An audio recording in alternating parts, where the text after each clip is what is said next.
बता दें कि विश्व प्रसिद्ध जिम कॉर्बेट नेशनल पार्क का वातावरण वन्य जीवों के लिए अनुकूल माना जाता है, जिसके चलते कॉर्बेट में बाघ, गुलदार, हाथी समेत अन्य वन्य जीवों के साथ ही जलीय जीवों और पक्षियों की संख्या में लगातार बढ़ोतरी हो रही है। अब कॉर्बेट का वातावरण जलीय जीवों को भी रास आने लगा है। कॉर्बेट पार्क के बीचों बीच से होकर गुजरने वाली रामगंगा नदी में मगरमच्छ और घड़ियालों का भी वास है, जिसमें लगातार घड़ियाल और मगरमच्छों की ब्रीडिंग से कॉर्बेट प्रशासन गदगद नजर आ रहा है। आपको बता दें कि 2 महीने पहले ही मगरमच्छ ने कॉर्बेट के सर्फदुली क्षेत्र में रामगंगा नदी में 40 अंडे दिए थे, जिसमें से जुलाई महीने में मगरमच्छ के नन्हे बच्चे बाहर आए थे।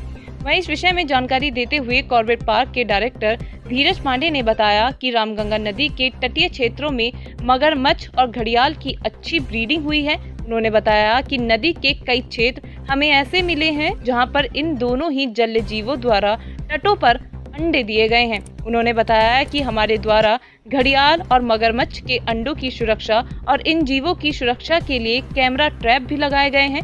उन्होंने कहा कि हमारी वन कर्मचारी भी लगातार मॉनिटरिंग कर रहे हैं। साथ ही उन्होंने ये भी कहा कि एक अच्छा साइन है कि इनके लिए ये वातावरण अनुकूल है। धीरज पांडे ने कहा कि हम जल्द ही एक प्रोजेक्ट तैयार कर इनके बारे में और अधिक जानकारियां जुटाएंगे। देखिए, रामगंगा के जो तटीय क्षेत्र हैं उसमें इस वर्ष घड़ियाल और मगर दोनों के ही अच्छी ब्रीडिंग इस बार हुई है।